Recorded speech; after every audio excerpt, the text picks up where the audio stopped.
Hello, I'm Dr. Jim Taylor, and welcome to Prime Sport Alert. This segment of Prime Sport Alert examines understanding focus. Focus may be the most misunderstood mental factor among athletes. Most athletes think of focus as concentrating on one thing really hard for a long time. In fact, a number of years ago, a former Australian Open tennis champion said that she improved her game by staring at a tennis ball for 10 minutes a day. Now, she may have believed that, but given the complexity of tennis and most other sports, it probably didn't help much. Let me introduce a term, and then I'll define focus for you. Attentional field is everything inside of you, such as thoughts, emotions, and physical responses, and everything outside of you, such as sights, sounds, and smells, on which you could focus. Focus is the ability to attend to internal and external cues in your attentional field. Prime focus involves focusing only on performance-relevant cues in your attentional field. In other words, only focusing on things that help you perform your best. Depending on the sport, performance-relevant cues can include technique, tactics, your opponent, the score, time remaining, and many other cues. Prime focus gives you the ability also to adjust your focus internally and externally as needed during the course of a competition.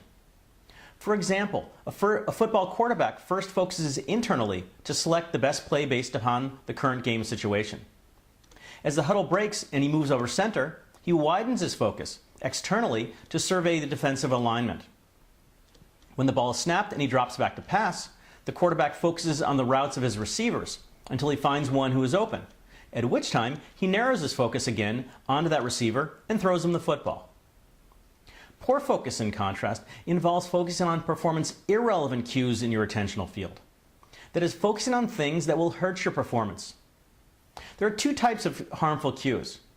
Interfering cues are those that will directly hurt your performance, such as negative thoughts, anxiety, and concern over who your next opponent will be if you win. Irrelevant cues are those that simply distract you from an effective focus. For example, what you're going to have for dinner tonight, or the project you have to finish by tomorrow. One of the most important developments I've made in my work in recent years is in understanding the importance of identifying athletes' focus styles. A focus style is a preference for paying attention to certain cues. Athletes tend to be more comfortable focusing on some cues and avoid or don't pay attention to other cues.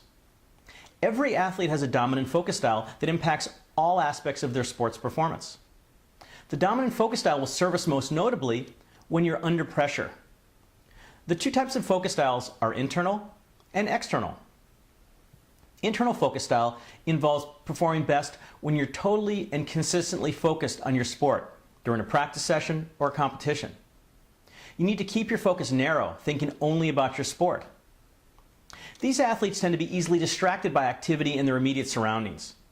If they broaden their focus and take their mind off of their sport, for example, if they talk about non-sport topics with teammates during a practice, they'll become distracted and will have trouble refocusing back onto their sport. External focus involves performing best when you only focus on your sport when you're about to begin a drill in practice or begin a competition. At all other times, it's best for you to then broaden your focus and then take your mind off of your sport. These athletes have a tendency to think too much, become negative and critical, and experience competitive anxiety. For these athletes, it's essential that they take their focus away from their sport when they're not actually performing. External focus style runs counter to beliefs held by many coaches. They think that if athletes are not totally focused on their sport, then they're not serious about it and they won't perform their best. Yet, for athletes with an external focus style, they don't want to think too much or be too serious because this causes them to lose confidence and become anxious. They'll perform their best when they're not thinking too much about their sport, and they simply allow their natural abilities to emerge on their own. With this understanding, you need to identify what is your focus style. Are you an athlete who needs to keep your mind on your sport consistently in order to perform your best?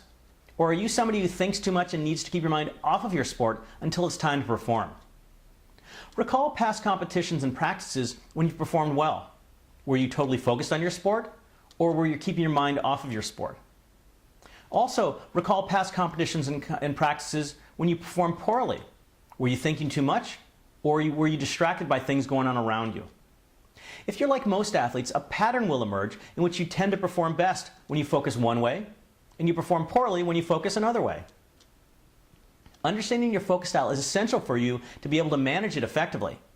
This process involves knowing how you focus best and then actively focusing in a way that's consistent with your focus style.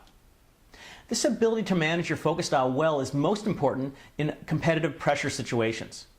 There's a tendency for athletes under pressure to revert back to a focus style that will actually interfere rather than help their performances.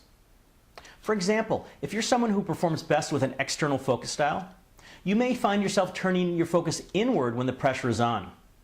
You may start to think too much and become anxious.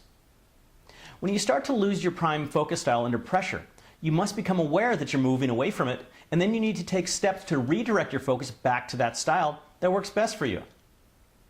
Continuing the previous example, when you realize that you're focusing internally too much, you should actively turn your focus outward by looking around and taking your mind off your sport.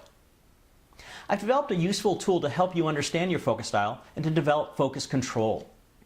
A mag light is a flashlight whose beam can be adjusted to illuminate a wide area or brighten a narrow area.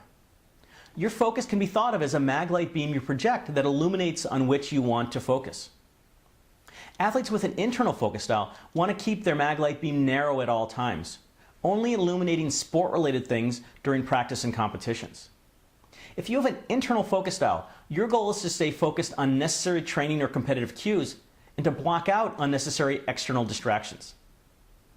To accomplish this, narrow your mag light focus beam by keeping your eyes within the confines of the practice or competitive setting and avoid talking to others. Focus on important sport cues, for example, proper technique or your intensity for the next performance. In contrast, athletes with an external focus style want to keep their mag light beam wide between drills and performances to take their mind off their sport, then narrow their beam shortly before they begin the next drill or performance. If you have an external focus style, your goal is to direct your focus off of your sport between drills and practice and between performances and competition. To do this, when you're not actually performing, whether in practice or competition, widen your mag light beam by looking around and talking to your coach or other athletes. This will keep you from thinking too much and becoming anxious. Shortly before you begin the next drill in practice or the next performance in a competition, then narrow your mag light beam, focusing specifically on something that will help you perform well. With this understanding of focus, you'll be in a better position to ensure that you prepare for competitions in ways that best support the way you focus. The result? Better preparation, better performance, and most importantly, better results. I'm Dr. Jim Taylor for Prime Sport Alert.